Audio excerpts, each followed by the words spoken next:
Before we begin, I'd just like to point out with the forums that we've been running, our purpose isn't really to promote Democratic candidates and tell you to vote for Democrats. What we want to do is promote and educate people about the things we value, and climate change has been one of our major topics.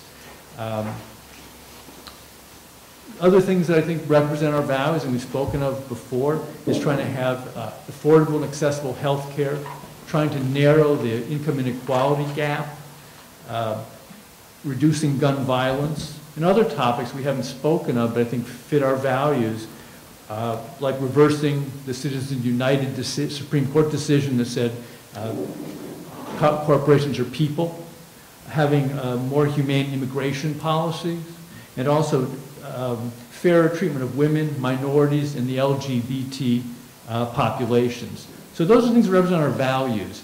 Now, when we have speakers come to our forums, we don't ask them if they're Democrats with a big D. We want to make sure their values match Democratic values with a small d. However, I do want to point out there's some really important things coming up for Democrats next year. There are two very important elections. One is for Liz Warren. Second, Mickey Tsongas, our congresswoman, is retiring, and there are a number of Democratic and Republican candidates vying for her job. Every town in Massachusetts has a Democratic town committee, and I encourage people who aren't involved to get involved. For the Stow Democratic Town Committee, if you're currently not a member but are interested, there's a place to sign up front to leave us your email address so we can notify you about our meetings. Our next meeting is going to be here in this building, January 17th. And we are having our annual caucus to pick delegates to the convention on February 10th. The plan for tonight is to have 3 presentations. First by Arnie Epstein to talk about electricity in Stow, a little about climate change, then about solar panels. Followed by Bob Glorioso talking about heat pumps, and finally Alan Fierce talking about electric cars. If there are questions, each speaker will take a few questions at the end of their presentation, but then at the very end open it up for questions to any one of them. So without further ado, I'd like to introduce Arnie Epstein to give the first part of our presentation.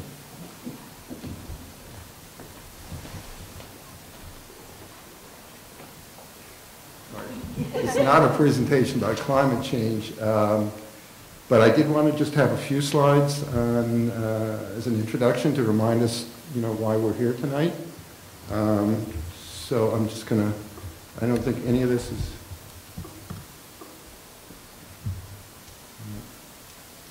okay. So I think this is probably a graph you've seen in different forms yourself. It's just showing the relationship between the increased concentration since actually the beginning of the industrial age of carbon dioxide and the correlation between that and the overall increase in global temperatures. And then just a couple slides to illustrate what's been happening. This first slide on the left is the Antarctic ice sheet in 1980, and then just 32 years later. I think this is probably a slide you're all familiar with from a few months ago, when we had 3 fairly enormous storms in a row. This slide you may not have seen. This is a projection of what we may be facing in the Boston area around mid-century if there's business as usual and a major storm occurs. The blue represents areas that would be flooded.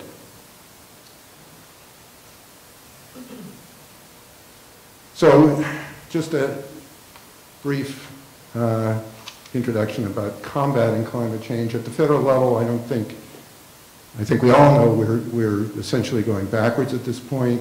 We're the only country in the world that is no longer a part of the Paris Climate Agreement.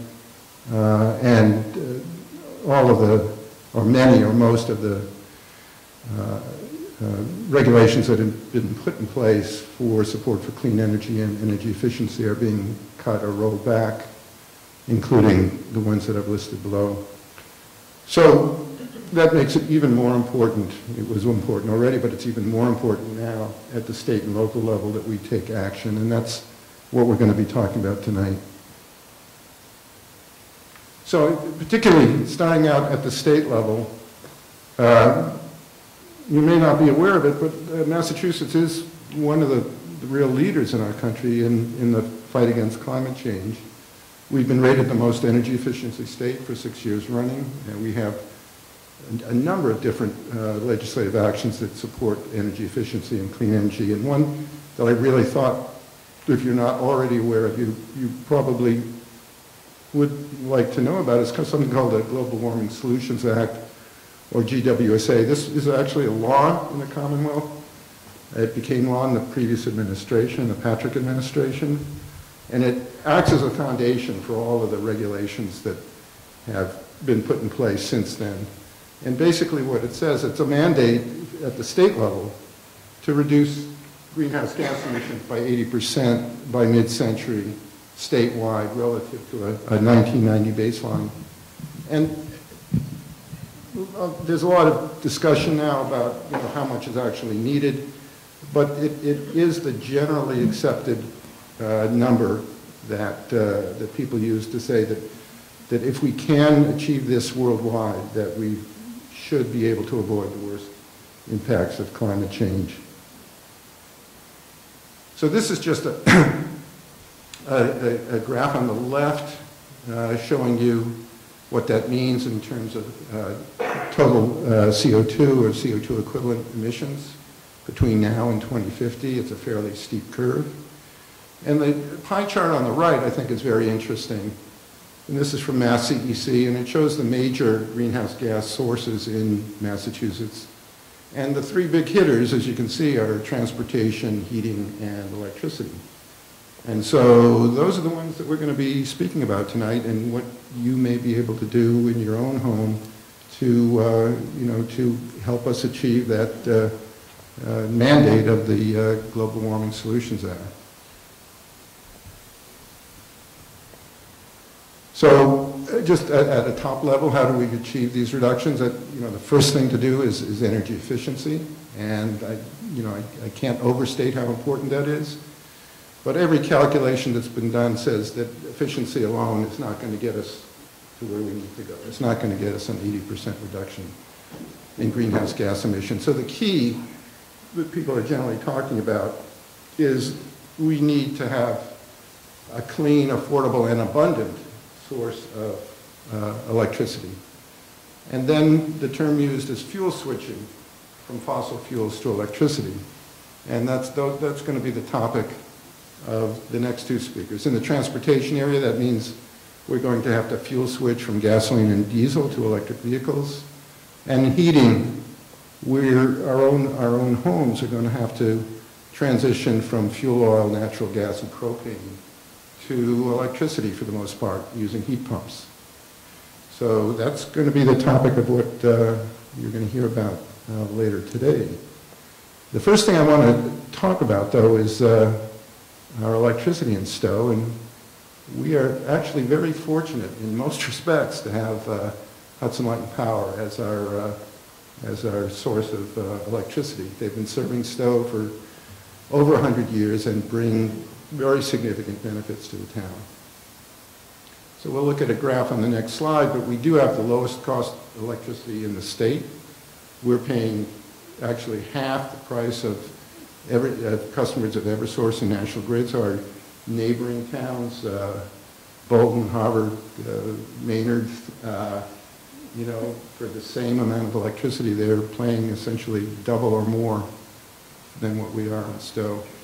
And that provides, as you'll see, a real great incentive for us to lead the way in terms of this transition we were talking about.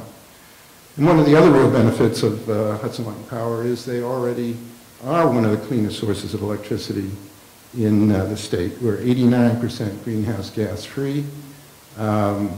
That's multiple times what the Eversource and National Grid can speak about today. So this is a slide just comparing the rate structure of all of the utilities in the state. The blue represents the various so-called municipal-like plants. Those usually serve one or two towns.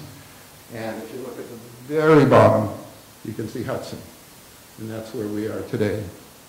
So a typical household uses 750 kilowatt hours per month. If you live in Stow or Hudson, you pay $78.20 for that. If you're a customer of Eversource or National Grid, you pay anywhere from $156 to $180 for that same amount of electricity. And just to go deep, dig a little deeper into the clean electricity provided by Hudson Light and Power, 89% clean year to date. Most of that is as a result of ownership that Hudson Light and Power has in the Seabrook nuclear plant, but also there's a significant stake in hydro and solar, and there, you may know there's 2 large solar farms in Stow, which have 10 megawatts of capacity, and we have a megawatt of residential solar as well.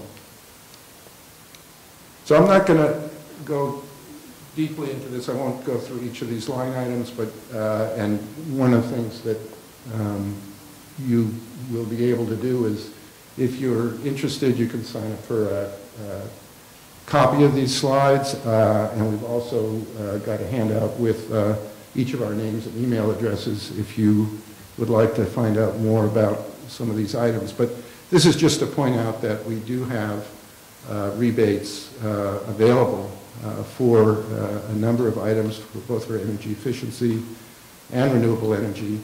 One thing I'd like to point out as well is that Hudson Light and Power has not only residential rebates, but municipal level rebates, and we did receive $15,000 as a town last year from Hudson Light and Power to upgrade all the lighting at the, or almost all the lighting at the Lorraine Library to LEDs. So now I'm going to switch over to solar. So this is a real top-level schematic diagram of a solar system, and the only thing I'm going to really talk about are the 2 meters there. One's called a production meter and the other's called a utility meter. If you have a solar installation in your home, you probably already know what I'm talking about. But the production meter is used to measure the total amount of electricity generated by your solar panels, and it's used to calculate the number of SRECs your system creates, and we'll talk about SRECs later. And the utility meter is a 2-way meter. It's used by Hudson Light and Power to measure the amount of electricity that they deliver to you. Obviously, during the night when the sun isn't shining, you're not getting any electricity from your solar panels, and you're relying on Hudson Light and Power to provide you with electricity at that time. But during the day, oftentimes you may be generating more electricity than your household actually needs. In that case, the electricity goes in the other direction, and that utility meter is a 2-way meter, so they can figure out how much electricity they're providing you and how much electricity you're providing them. So solar is not new. I think on a per capita basis, we have one of the largest installations in the Commonwealth. We have about 100 residential solar installations. Most of them are in Stow.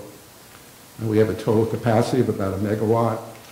And the average residential installation is 7 kilowatts. I can see there's someone here in the audience who might recognize this picture.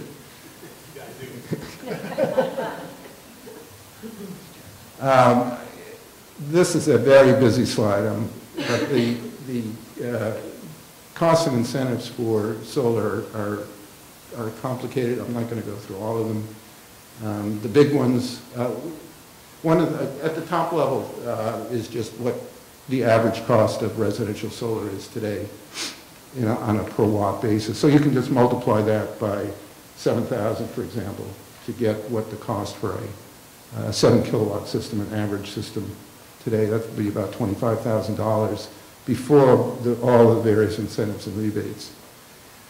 The biggie at the beginning is the federal tax credit. It's 30% of the total cost, so that off the top that brings your cost way down. There's another credit from the state. Something I didn't figure into the calculation was the increase in home value. And in Massachusetts, it's figured that if you sell your house you get an additional about $3 per watt if you have a solar system installed at the time of sale. So that same 7 kilowatt system would increase the value of your house by about $21,000, almost the same price as it cost. But at the same time, you get an advantage from a property tax exemption. So even though the value of your house goes up, you don't pay for that in terms of your property taxes. So there's other credits and rebates that I'm not going to go into too much, except for the solar PV rebate from Hudson Light and Power and SRECs. And in red, you'll see that that's something that we might want to act on quickly. So Hudson Light and Power has what they call a solar PV rebate. It's actually very generous. It can pay as much as $6,000 to your system, depending on a number of factors, and I won't go into all of them.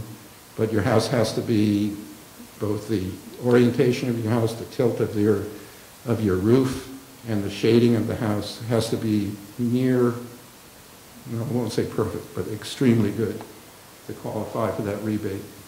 And they have two different categories of rebate. They actually like more westerly than southerly facing systems. And that's, I won't go into the reasons, but it does help Hudson Light and Power more to get more power generated in the late afternoon than midday. And that's the reason for the westerly preference. So SRECs, I presume that most of you have not heard of SRECs. They're short for Solar Renewable Energy Certificates. And that's what that production meter that we talked about a couple slides ago is for.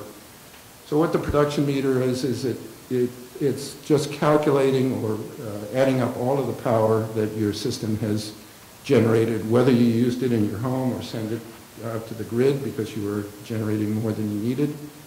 And based on that total production, you get something called SRECs. And those SRECs are purchased by the large investor-owned utilities and become a financial income stream to you as an owner of a solar system. And it's a market-based system, but it has been fairly stable the last couple of years, and currently the value of an SREC is around $260. And that would come out to about $1,800 per year for that average 7 kilowatt system that we've been talking about. Now in red, I wanted to really point out to those folks who don't yet have solar but might be considering doing it that really now is the time to act. And one other point I really wanted to make here too is that for folks who already have solar, the fact that this SREC program is being discontinued only applies to new installations. It doesn't for existing installations. They're grandfathered. You'll continue to receive your SREC payments as you have been. It's over a 10-year period. But the SREC program is being discontinued and replaced by another program that the state is calling SMART. The big impact for residents of municipal light plants is that new incentive, that SMART incentive, is not something that any resident in a municipal light plant service area will qualify for. So that's going to have a fairly major impact on the payback period of a system, and we'll take a look at that. Right now, it's not been cast in concrete what the cut-in date for the SMART program is and the end date for SRECs is, but the most likely date seems to be late spring, early summer of next year. And if you are considering solar, the thing you want to do is check with your solar installer to make sure that if you do act in the next couple of months that the SREC program is still running. So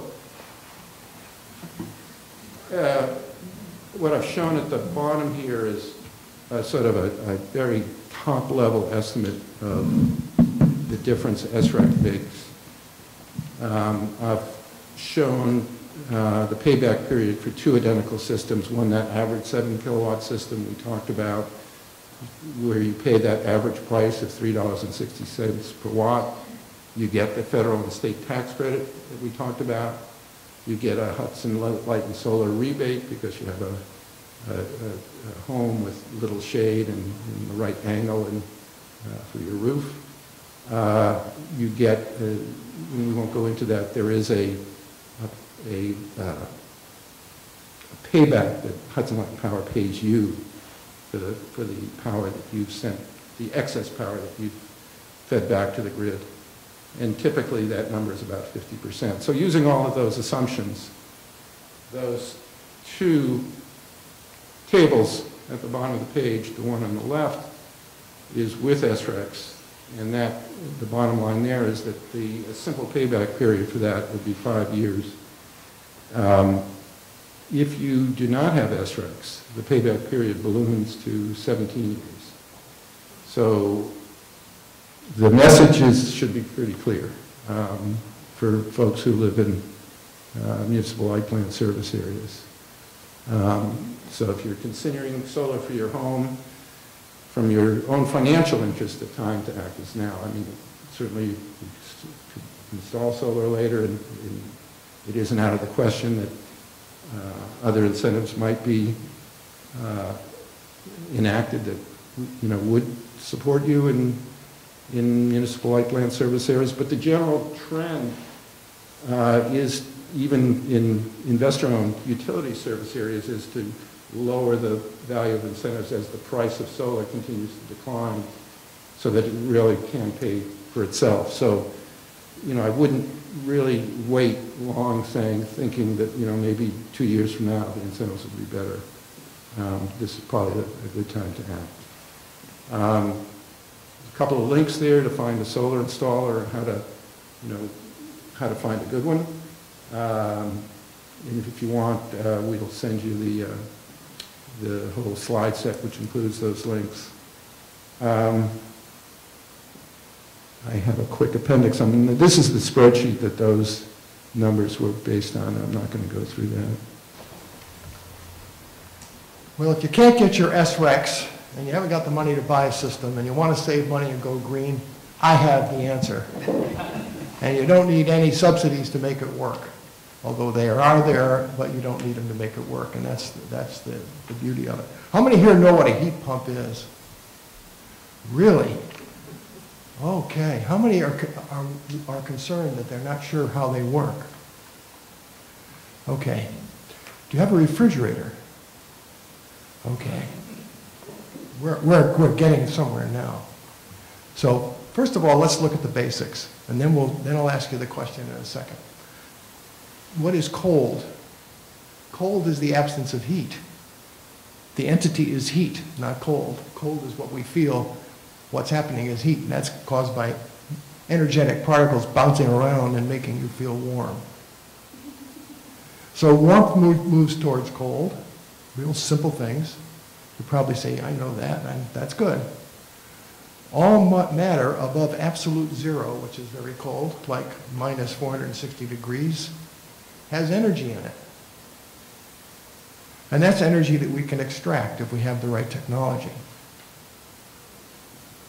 And heat pumps move heat from one place to another. So your heat pump in your refrigerator, that's what it is, moves heat from inside the refrigerator to outside the refrigerator. So everybody says, well, how can you get warm air from the cold air out when you use a heat pump? Because it's outside and the temperature's 30 degrees. Well, you can get it out of your refrigerator when the stuff's frozen in the bottom there at 0 degrees. Why can't you get it for your house? It's the same system, exactly the same technology. So if you take the inside of your refrigerator and put it outside in a drawer and put the back inside the house and insulate it, guess what? You'll get heat. Because it could be 0 degrees out there and you'll get heat from it. Now the question is how much? But that's what a heat pump does. It's really quite simple. And a heat pump doesn't have a lot of components to it, so it's a fairly reliable device. That's what a heat pump looks like. It's got 4 components. It's got a compressor, an evaporator coil, an expansion nozzle, and a condenser coil, and here's what they do. The compressor takes gas, which comes from the cold side, and compresses it, makes it warm, and the warmth gets extracted from the air, and by the air blowing over a coil. And then it goes through an expansion nozzle. In the process of expansion, if you expand a gas or a liquid, it actually takes heat to make it expand. So actually, when you do that, it's getting colder. So if you take and shake a bottle of aerosol can, have you ever shaken an aerosol can to feel the can get cold? What's happening is you're moving it around and it's taking heat from your hand and it's expanding inside to a gas. And so it's cold. And that's how it takes the cold from your hand outside. That's what a heat pump does. So those are the 4 parts. And the heat flows from one side to the other and it pumps it from the cold side to the hot side. It's really quite simple. So if you put the outside and make it warm and use the inside, the other side, the cold side, you've got an air conditioner. And if you flip it around, you got a heat pump. So how do they do it? What's the magic here? The magic is that there's a valve in this thing that flips it around so that the expansion goes from, instead of left to right, goes from right to left, and the compressor runs the other way. It's really very simple. So the difference is not a lot between a heat pump and an air conditioner. Is this working, Arnie? Yeah, it's working. So what does it look like? Somebody asked me that question at one of our meetings. A heat pump looks just like an air conditioner. In fact, you can't tell the difference if you look at it from the outside. So this one on the left is a split, and this one uses the air fans and the ductwork is all in here, and what's run to it is electrical power and the pipes from the compressor, which is outside. This happens to be a unit that's supporting 3 rooms. This supports 3 rooms because you can run those pipes and the electrical power through the walls, so you don't have to put ductwork in. And these are actually, if you want to see it, it's in the office of the First Parish Church right down the street. And there are 2 other offices there that are heated and cooled by this. And these things work pretty well down to minus 14 degrees. So you don't have to worry about anything else. You just have that. That's it. And I just talked to an air conditioning provider down in Florida, and I said, well, I have a heat pump. He said, well, you're in New England. You can't have a heat pump. Our rule of thumb is South Carolina as far as you can go. I said, well, you've been down south too long, because there's actually one heat pump that I had, my son has now. Mine had a problem with it. I had to get rid of it, but it worked to minus 30 degrees. So it's possible. This is a whole house heat pump or air conditioner. You can't tell the difference. This happens to be ours. It's a York. So, excuse me. If you compare the heating options we have in Stow, the air source heat pumps have really much lower cost. It's much lower cost than oil, and it's much lower cost than gas, and it's 1/7 of the CO2 of fuel oil. And the data are on the right here, and this is in that package. And whoops, I hit the wrong button. Here we go. Well, didn't want to go back. There we go. This on the right tells you the cost per unit of heat energy from a heat pump versus raw electric versus bottled gas versus natural gas, which is fuel oil. And guess which is cheaper? A heat pump. And this is the emissions. And you can see the green is the heat pump, and down at the bottom is fuel oil. It's a huge difference. And there's 2 ways of running heat pump. You can run it from the air, but some people say, well, the air changes temperature, and it's easier to get heat out of higher temperature air because there's more heat energy in it. And so what people have done is they use the ground as a source of heat. And so there are 2 kinds of heat pumps. One's called the air-to-air heat pump, and the other one's called the groundwater heat pump. It's actually an air conditioner heat pump. If I use the word heat pump, if you buy a heat pump, you've got an air conditioner. It just comes along for the ride. So the advantage is there's a constant temperature of the water or the ground. It's independent from the outside temperature. That maintains the efficiency of the unit. And you only really need a backup system in case it fails completely. You don't need it when the temperatures get really cold, like -30. How often have we seen that, however? The disadvantages are water, and I know that one because I had one. We had one in 1982 when we moved to our new house on Birch Hill. And we had a leak. That was a real problem. But you need a deep well, 400 to 500 feet, or the ability to bury pipe in the ground. Now, Jack sitting over there had a nice lot where he could bury pipe in the ground, and that's exactly what he did, and it works great. So if you have room and you want to do it that way, you can. It's a little more expensive, but you can do it. So if you don't have water pipe buried in the ground, you have to get water moved from one place to another, and one of them is pump and dump, which means you take your existing well and dump the water somewhere, either in a dry well if you can get away with it, or in a river or a stream. You can do that. You can also circulate the water within an existing well, but it's got to be that deep to do it. There is a potential to follow the domestic water, but pretty rare the way they're designing the systems now. There are more points of failure in a groundwater heat pump. And the other issue that is a disadvantage is not all HVAC firms will install them. It takes a company that really knows what they're doing to do that. So what do heat pumps cost? Well, the lowest cost is an air-to-air, and it depends on what you have. But it's typically in the 10 to 15,000. You can get away with 5 for a small system, like Arnie did in his house. He put a mini split, one of the split heat pumps, in his office, and it's been in there for a long time, and it served him well. A heat pump costs a little bit more than an AC-only unit. If you get the York air conditioner version of what we have in our house, it'll cost you about $500 to $1,000 more to get the reversing valve and the controllers to reverse the motor. So it isn't like it's a very big price. And in fact, I'm going to talk about it in a minute. We put them in First Parish Church, and the difference between them for the ones in Fellowship Hall, which is the big hall, was $800 a unit. There are 2 units in there, so it cost us $1,600 more to get a heat pump versus air conditioners.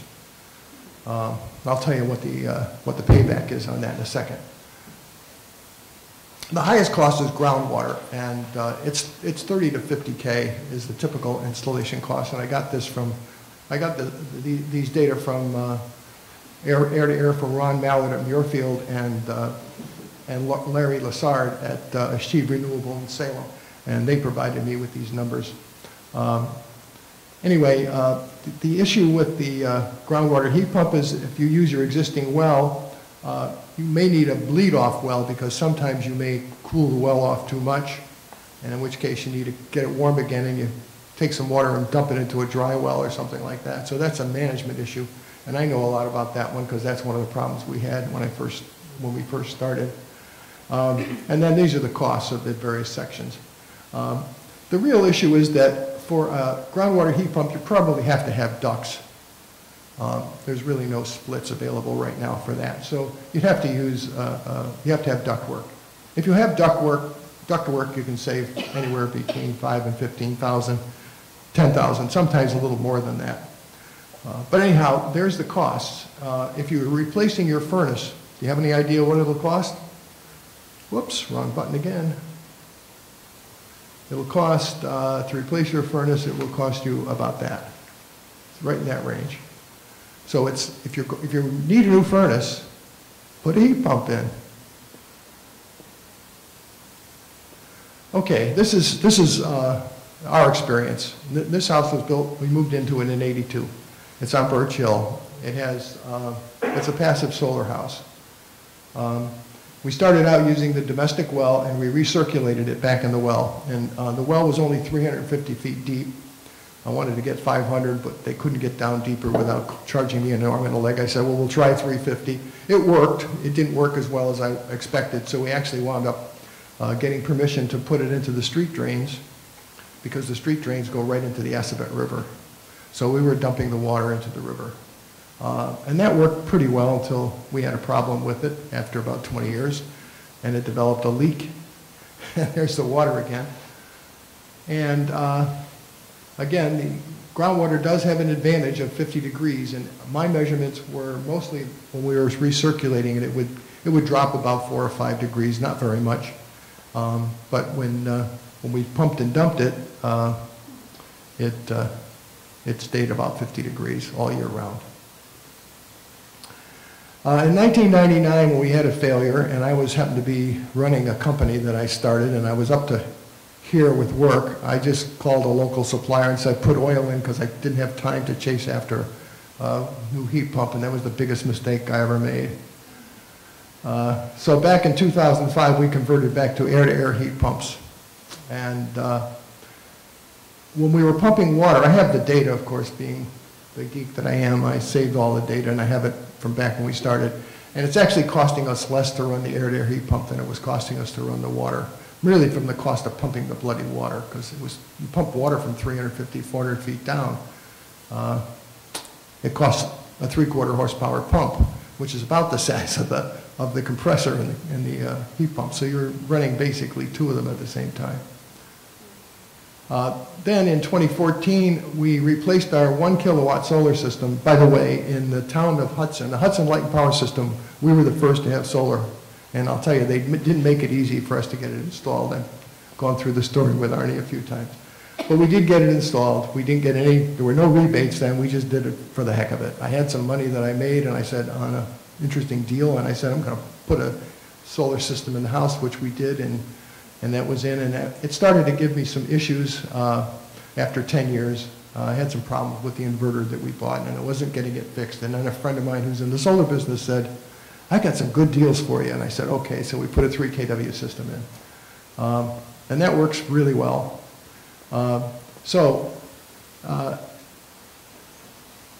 We changed almost all our lights along the way from incandescent to fluorescent, which are awful, to LEDs, which are wonderful. And that's helped as well. But our monthly bill to HLMP is about $120 a month averaged over the year. And SRECs give us about $50 a month. So what are we paying? $70 a month for heat, hot water, air conditioning, electricity, and all my electronic gadgets, which I have a lot of.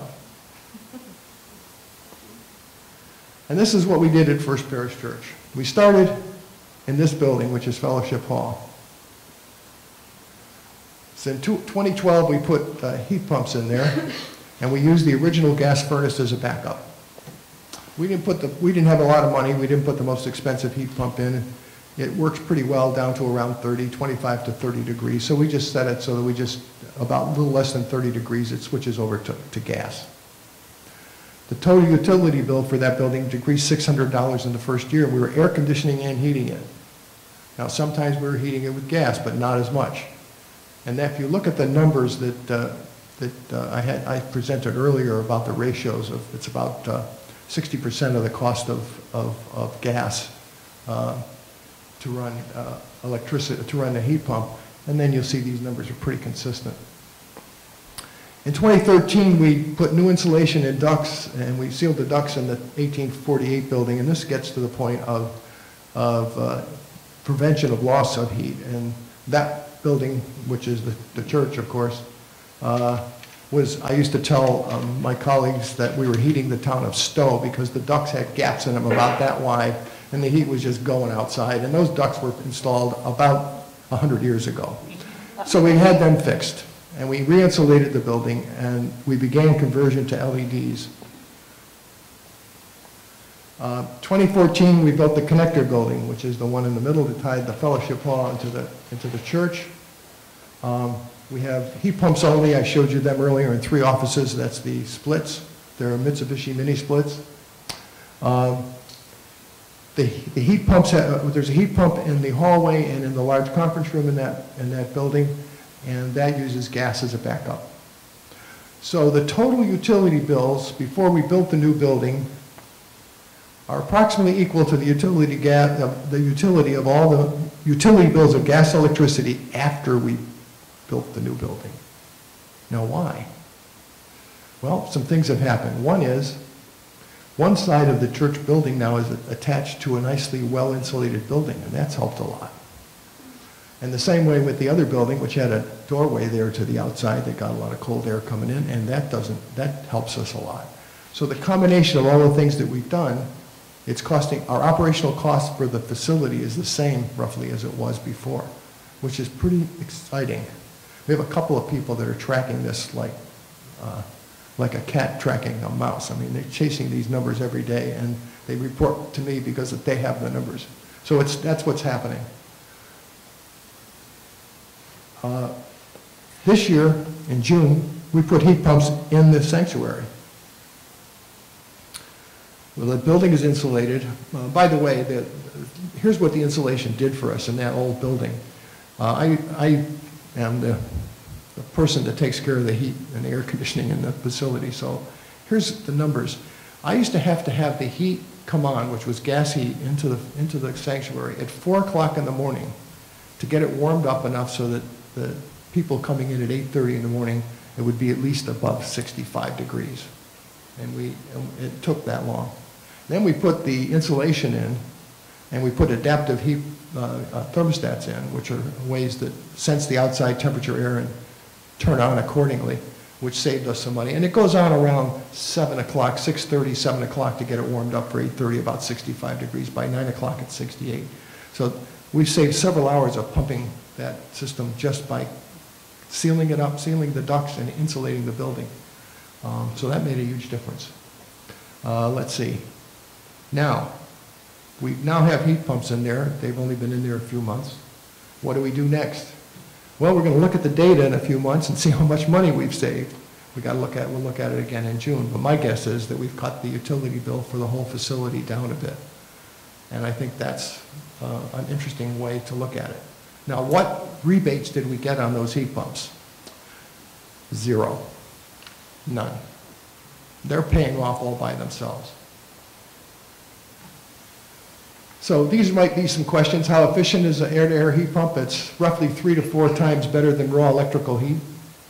A groundwater heat pump is 3 to 6 times better than raw electrical heat, depending on which one you get and where you're getting your source. Do you also need an air conditioner? Heck no. Use the reversing valve and pay the extra $500 or $800 and you have the whole thing for a few bucks more, and you get it. You have heat and air conditioning. And how cold do air-to-air heat pumps work efficiently? Most work well down to 10 to 20 degrees. The one that we have right now works pretty well down around 13 degrees. How often does it get below 13 degrees? Not very often. And if you use just electric resistance heat to back it up when it's that cold, and you look at your electric bill, it doesn't affect it a heck of a lot because it doesn't run a lot.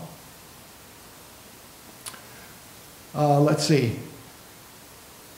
If you have hot air or gas, just use that as your backup, and use the existing system. It won't run very much, which means you won't have to worry about how dirty it's getting because it'll hardly run at all. But you'll just use it as a backup. You might want to have it checked once a year to make sure it still works because you may never use it, but it's there. So why get rid of it? Why spend the money to have it removed, especially oil tanks? Just use it as a backup. That's what we did in the church. And where do you get a heat pump? Well, you can look it up in just Google heat pumps, Stow, Massachusetts, and you'll get slaughtered with, everybody's got them now. Every HVAC company is doing heat pumps. Groundwater installations are a little more complicated, and therefore there are fewer vendors. And the ones that I've seen that are out there, I know yours, Jack, was very good. And this fellow that I talked to, Lee Lassard, he really knows what he's doing, having spent a lot of time trying to do it myself. So with the lowest electricity rate in the state, plus we get a $500 rebate from HL&P, there is no reason every home in Stow doesn't have a heat pump. If you don't have one and you need a new furnace, get one. If you have ducts, it's a piece of cake. If not, go to the mini splits. And that's basically the bottom line. You don't need a rebate to make it work. And then I have some stuff. If somebody asks me a question about how they really work, I can get into the technology, but I won't do it now.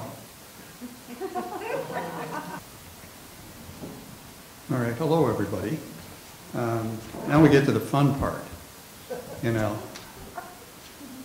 Bob and Arnie are telling you about some great technology here, but I don't know that you can have fun with it like you can with your electric vehicle. And I really do want to emphasize, I mean, say this somewhat humorously, but it is one of the primary reasons you should do this. And I can't overstate that. But they're not only pleasurable to drive, they're going to be convenient, cost-effective, reduce your carbon footprint substantially. That's one of the reasons we're here tonight, to see if we can all reduce our carbon footprints. I did want to have one quick comment about something Bob mentioned about South Carolina in connection with climate change. We were all at some of us were at a Stow Conservation Trust dinner about 4 or 5 years ago, where the speaker informed us that the climate in Massachusetts by the end of the century is going to be that of South Carolina. So I think maybe your friend from Florida was actually right. Any event, Bob is a PhD. He's really almost an expert in his subject. Arnie, of course, electrical engineer. I'm no expert on electric cars. I bought one about a year ago, my wife and I, Lisa, here in the front row. I'm only going to give you the basics. There's a lot we could talk about, but isn't time. In any event, I'm no expert, so I can't give you much more than the basics. But I am going to tell you, I think, how you can go about buying one, a few tips about why you ought to buy one now, and you know, let me just jump into it. But first, I have a test. Who can tell me what the two, with looking at these two vehicles, what the principal difference is between them? Lisa. No clue.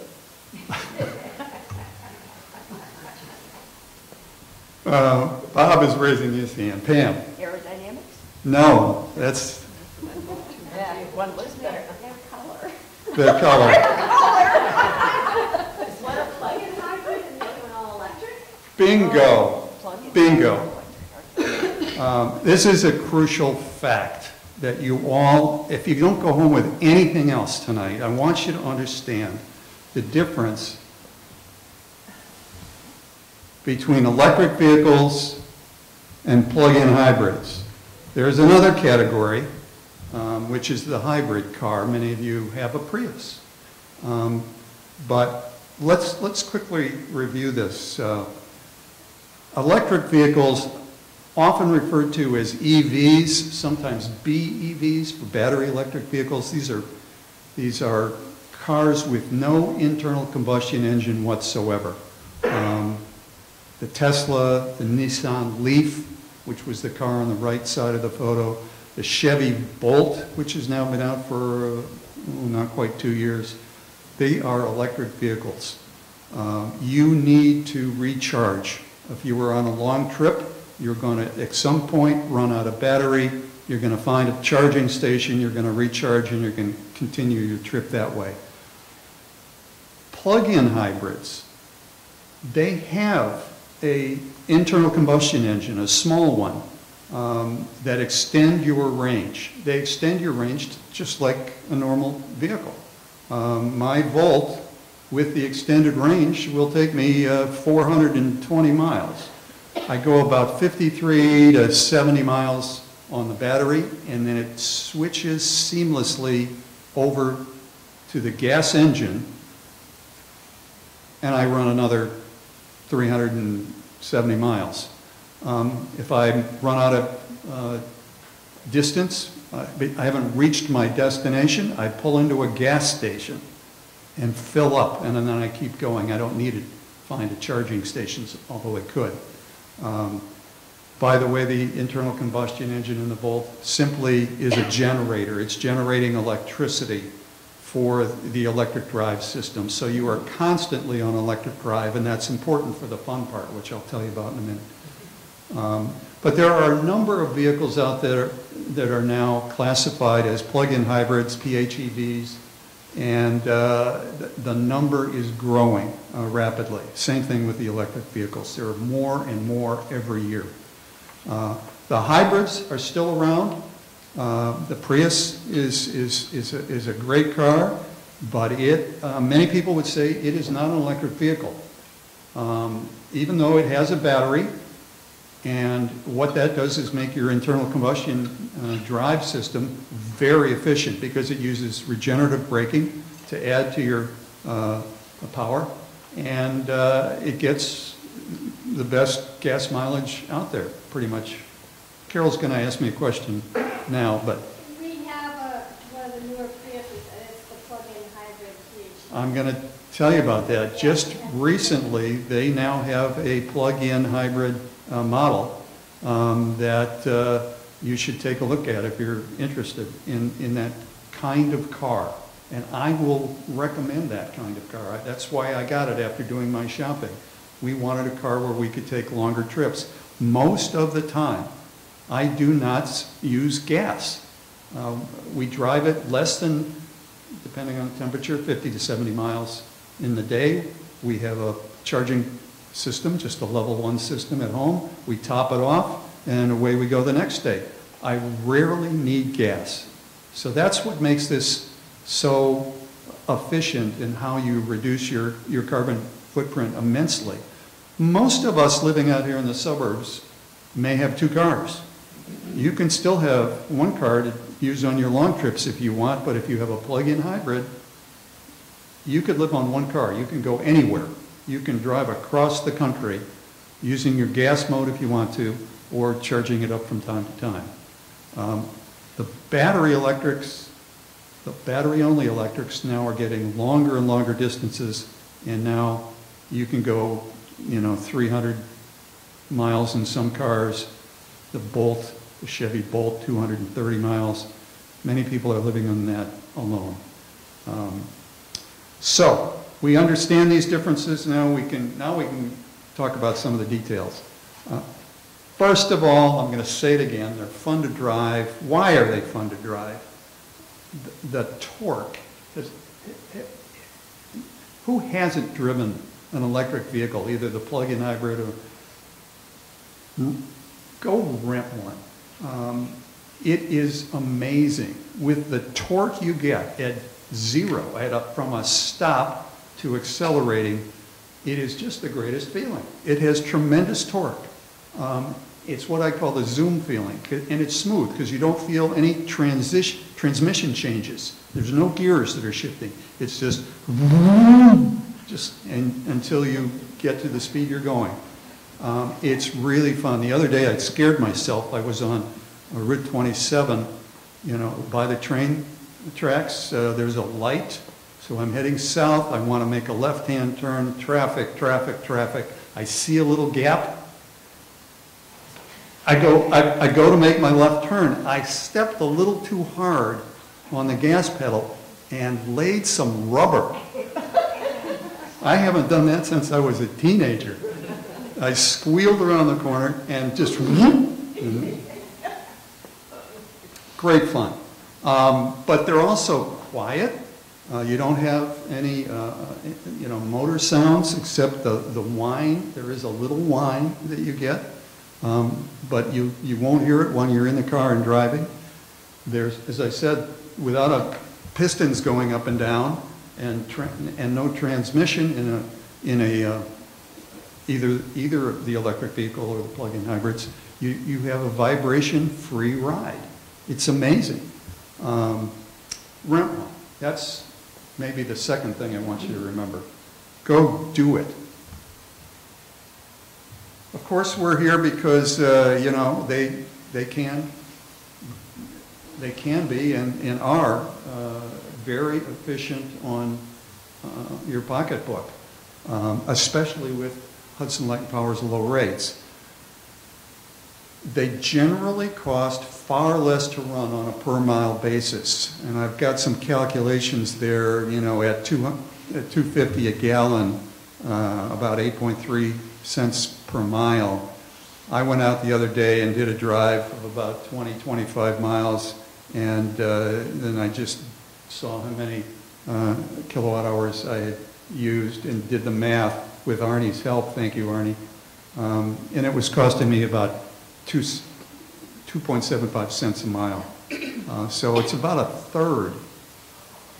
You know, of course, when I have to fill it up with gas, which I do from time to time, then I'm running on a gasoline engine, the volt gets between 42 and 47 miles per gallon. Not quite as good as a Prius, but I'm rarely doing that. They also cost less to maintain, particularly if you have an all-electric. If you have the EV, you don't have that anything to do with a gas engine. You don't have an exhaust system. So if you're looking for low maintenance, go with an EV. But even with my plug-in hybrid electric vehicle, the maintenance is much less than on a normal internal combustion engine car. I did nothing for a year and took it back to the dealer, and they did change the oil because there is an engine and it has oil. Didn't need it. It didn't need it, they told me, but they changed the oil. They rotated the tires. They checked the fluids, and most of them were okay. And the one thing that I recall that they did is they plugged the car into some, internet device they had and could see for my vehicle whether there were any software updates. It's just like your computer. The thing is so electronic. Everything is computerized. There were a couple of software updates. Bingo, I now drive out of the place with, new software, and that was it. So there's very little maintenance you're going to have. What about the batteries? Some people are worried about how long their battery's going to last, and it may cost them an arm and a leg to replace it. The batteries are much improved these days. Those days of batteries having to be replaced before the car needed to be replaced are gone. These batteries now are going to last the life of the car. In some cases, there will be some deterioration, but I looked up the data on the Volt, and over a 300,000 mile driving experience, there was no battery deterioration. The bigger electric vehicles, which have bigger batteries, the Tesla, after something like 180,000 miles, had about a 15% deterioration in the battery. Just like your cell phones, the battery deteriorates. But that battery is going to last as long as your car does, so this is not something to be worried about. All right, let me try to move this along. How much do they cost to buy? The MSRPs, this is what scares a bunch of people off. The MSRPs are higher than similar internal combustion vehicles.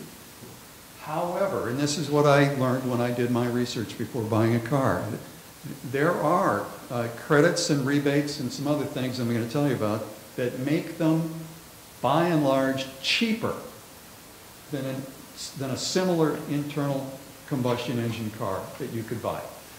Let's start with that federal tax credit, up to $7,500. Now this depends on the vehicle and it depends on the battery size. So I gave you a couple of examples. And I just threw the Prius in there. As you can see, it doesn't qualify. But that Prius Prime, the new plug-in hybrid vehicle, it's a $4,500 federal tax credit. The Chevy Volt, a $7,500 tax credit. Here's a problem. The Republican House tax plan now being debated eliminates this tax credit. About a week ago, when I checked for the Senate plan, it was still there. The credit was not eliminated, although if you've been watching the news for the last couple of days, that plan is changing by the hour because they're wheeling and dealing with their members trying to get enough votes to get this thing passed. There is a chance, however, that a tax bill will pass and that this federal tax credit could go away. My understanding is that they're trying to do this by the end of the year so that these new tax rules can take effect for tax year 2018, next year. So, like Arnie, I'm up here saying if you're thinking about buying an electric vehicle, or if you're thinking about solar panels for your roof, you might want to do it sooner rather than later, and even sooner than the spring date Arnie was talking about. You might want to do it by the end of the year. If that credit remains in place, it will likely be there for a while. This rebate was set up to, I should say credit, tax credit was set to expire. It goes manufacturer by manufacturer. When a manufacturer sells 200,000 electric vehicles or plug-in hybrid vehicles, the credit starts to phase out. It doesn't immediately disappear, but would start to phase out. As it stands right now, no manufacturer, and I think Chevy is the closest, has sold that many electric vehicles. But the thought was that by the time they sold 200,000 of these things and the technology had advanced, the prices would drop, that it wouldn't need the incentive of this federal tax credit. I expect that for most vehicles, that credit would be around for a number of additional years. Pam? So it expires per manufacturer. Per manufacturer. 200,000, not 200,000 overall. No. Thank you. So if you're not prepared to move as quickly as the end of the year, keep your fingers crossed. Maybe this tax plan won't pass, or maybe if it does pass, those credits will remain. We shall see. Let me also tell you about this mass rebate program, up to $2,500. It's called the More EV, and what that stands for, it's a little bit odd. Massachusetts offers rebates for electric vehicles. More EV. And this is a program that the state had in place, has been in place now for a number of years. It really, I think, was initially adopted because the state wanted to reduce air pollution. And it was for cars that had, reduced or minimal exhaust. But it's now shifted primarily over to electric vehicles. And you can save an additional $2,500. So if you happen to be lucky enough to be one of the vehicles that gets the $7,500 tax credit, plus the state rebate of $2,500, or up to $2,500, we got $10,000 off the MSRP when we purchased our Volt. That brought the price down into the range of a Prius, which is what I wanted to do. But that isn't all. I have the bullet there. There is no tax credit or a rebate on the purchase of used vehicles. That's just the way it works. The bullet's not quite correct. With respect to leases, the More EV program does offer some rebates on leases. So you might want to look at that website. If you've got the handout with the list of resources, that is on that list. And you can click on that and you can see all the cars that they have that are participating in the rebate program and how much of the rebate you will get. And it varies. The good thing about the rebate is you don't have to wait till the end of the year to do your taxes to get it. We got our rebate within, there's an application you have to file, I think within 2 months after the purchase date. We got a check for $2,500, or maybe it was a direct deposit in our bank account, but it was quick and easy. I'm going to quickly just run through 2 slides here. This is electric vehicles and these MSRPs, the manufacturer's suggested retail prices, are for the base models. Now, for all of these vehicles, of course, you can add, various options, or they have even advanced models. And here they are for the plug-in hybrids. Now, we got the more expensive option, the Premier on the Chevy Volt, and for a number of reasons. The speaker system, the leather seats, it had more electronic safety devices. These cars are all loaded with electronics. The safety devices, the low-speed automatic braking, et cetera, came on the Premier. If I haven't said so already, I wanted to mention that my Volt is parked right outside that wall, and I am inviting people to come and take a look at it after we're done here tonight. Yeah. I'm just curious, what does it cost to fully charge your electric car if you are low versus like the cost of tank gasoline? I have no idea. Well, I was trying to give you some of that in the slide a couple of slides ago. Where was that? So I am estimating, based on this, that it's costing me about a third of what it would to be running on gasoline. People keep asking me, so what did this do to your electric bill? And to tell you the truth, we are having trouble discerning what it did to our electric bill. I mean, right at roughly the same point in time, we kind of switched out and went to LEDs in the house, and we're just not seeing a big change. And yet we charge every night. Like I say, we're topping off. We may have only driven 20 miles that day. So a full charge, of 50 to 70 miles usually would take overnight with mine.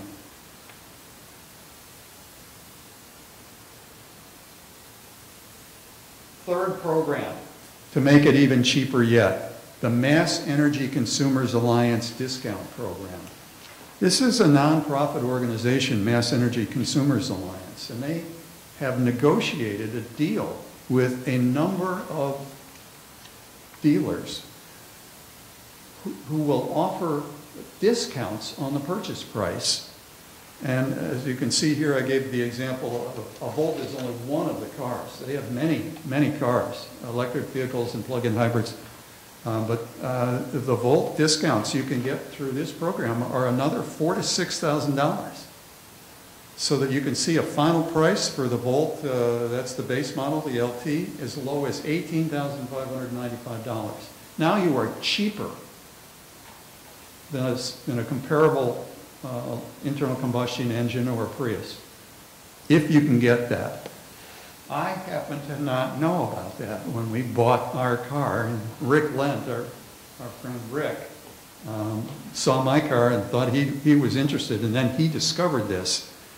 He was lucky enough to be also getting at the same time a payment from Volkswagen for his diesel that violated the emission standards. They bought his car back and gave him roughly $18,000, as I recall, and he took the money in one hand and offered it over to Chevy for another hand and walked away with a new Chevy Volt within about 2 days. And I believe he's as happy as I am with his purchase. So, as I mentioned, leases are also available through that program. I would definitely check this program out. I would look at the dealers. Some of them are around the state. Don't worry about purchasing only from a local dealer. I went all the way to Braintree to Quirk because they had the lowest price I could find. I was not in this program. They are involved in the discount Drive Green program through the Energy Alliance. Because once you buy it, you can go to any Chevy dealer and they are more than happy to service your car. When they plug your car in to that internet network, they're looking at your records, just like Quirk would be. So they're all connected now, which is a fabulous thing. All right, charging. What do you do about charging? There are 3 levels of charging systems that people use. Level 1, this comes with the car. It's a cord with a little transformer that plugs into a standard 3-prong, 120 volt outlet in my garage. And we charge up at 12 amps on that overnight.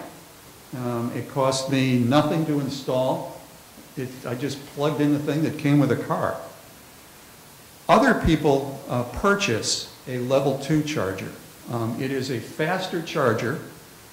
People who purchase electric vehicles as opposed to the plug-in hybrids usually have a bigger battery, and it requires a longer time to charge on a level 1 system. So they frequently will spend the money, and you can spend, you know, $850, $1,000, even $1,500 on a level 2 charging system, but you can get a rebate from Hudson Light and Power. Up to $250, you know, they'll subsidize 50% of the cost, up to $250. With those, you know, depending on the size of your battery, you can charge up in, you know, 4 hours. You don't need overnight. There are also level 3 chargers, the fast charge systems. You will find them around the state and around the country now. These are the ones that charge very rapidly. You will pay for them.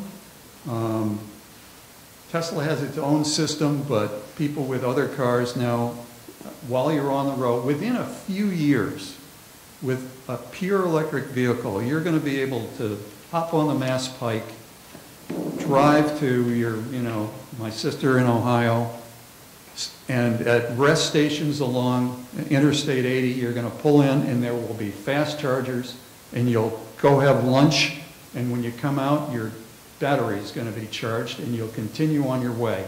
This is only a few years away. This is not the deep future.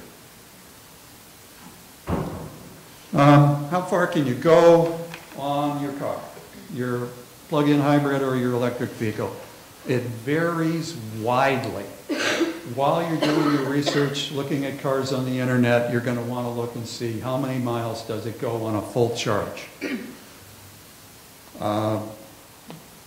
As I've indicated, the plug-in hybrid vehicles, mine, you know, I can get 53 plus miles on my battery. The new Toyota Prius Prime is only going to get 25 miles. That's what you're going to be looking at on these plug-in hybrids. What about the electric vehicles? They're getting longer and longer. The Chevy Bolt came out last year, and it was the longest you could get was 230 miles, and that was the best of all the electric vehicles out there at the time. You can get some cars with range extenders. Oh, the Tesla Model, you know, S100D, 351 miles. I put this, we've all been intrigued by the news in the past 2 weeks of the new Tesla Semi. Have you seen photos of this? It's a full-size semi-trailer truck, and they claim it's a fully electric vehicle that it will go 500 miles on a single charge. In any event, varies widely is the answer to the question, how far can I go? You're going to want to take a look at that when you're doing your shopping. I have to mention that the heater and the air conditioning do affect range. Using a standard electric heater to warm you up on a cold day means you're going to use your battery, and there will be less range and distance that you're going to get out of it as a result. As a result, the way they programmed my car is to incentivize me to use other forms of heat. They have the heated seats come on first, always, unless I turn them off, because, and it works. You are mostly warm if your seat is heated, and there's also an electric steering wheel heater. The least efficient thing you can do is turn on the electric heater. You can do that if you want to, but it gives you all the encouragement in the world to use the more efficient means of heating your body while you're driving. Uh-oh, what did I do, Bob? I did not hit the big black button. Nope. I kind of had talked about this. Charging stations, they're all over the place now. and people will get an app on their cell phone, and you can quickly see where the closest one is, hit another button, and there are the directions to get there, and boom, you're on your way. Many workplaces now are adding it. How about where you can get one? All companies now, all of them, basically are in the game. I want to say Subaru, which is my other car, still hasn't seemed to get the message, and I have not seen a plug-in hybrid or an electric vehicle from Subaru. Maybe it's just too hard to do when you've got an all-wheel drive vehicle. But basically everybody else, and I will tell you that Volkswagen is going to be making a huge push over the next couple of years. This is the way they're going to try to redeem themselves. They are going whole hog into the electric vehicle and plug-in hybrid business, and there are some nifty cars. I've seen previews, and you're going to want to take a look at them if you're, in the market when they're out. But my basic tips are, take a look at this website if you're shopping, if you want to. I watched this website, Green Car Reports, for about 6 months before I made a decision on what I was going to buy. There are probably a couple of other websites that do similar things. I happen to like this one. It's also on the handout list. It's a magazine, so every day when I tune in, I got new articles about new cars and comparisons and fuel efficiency ratings and all kinds of interesting stuff. I bought my car a year ago. I'm still reading the thing because it's so fascinating to watch what is happening to an industry. It's just being revolutionized. But, a couple of tips. Federal tax credit might be going away. Here's another tip. Don't believe the dealer's internet ads. We got suckered all the way to Braintree to Quirk by an internet ad. And I really was annoyed. But at the end of the day, after having compared a couple of other dealers, they still had the lowest price, and I held my nose and I bought from them. But I was very annoyed with what they did with that internet ad. But that last bullet is an interesting one for me, because if I've had any regrets at all about buying my Chevy Volt, is nothing about the car that I regret. I am, however, a year later wondering why I didn't do a lease. And it's for this reason. As I read Green Car Reports daily and see how many changes are happening and how many new cars are coming out daily and how the batteries are improving almost on a monthly basis, I'm thinking, by the time my car is 3 years old, there is going to be all kinds of new stuff out there that are better. The batteries are going to be better. They're going to be more efficient. And maybe that's what I should have done. You will not get the federal tax credit. If it goes away, remember, you still can get the state rebate on some leases. And the Energy Alliance program, through them, you may be able to get a discount on a lease. That may be the way you will want to go. I would look very seriously at that. To underscore that, I have a friend, Rachel, who works for the Massachusetts Department of Energy Resources. She studied this upside down from sideways and recently did a lease on a Chevy Bolt. That's what she thought was the best deal. And I'm not going to second guess that call.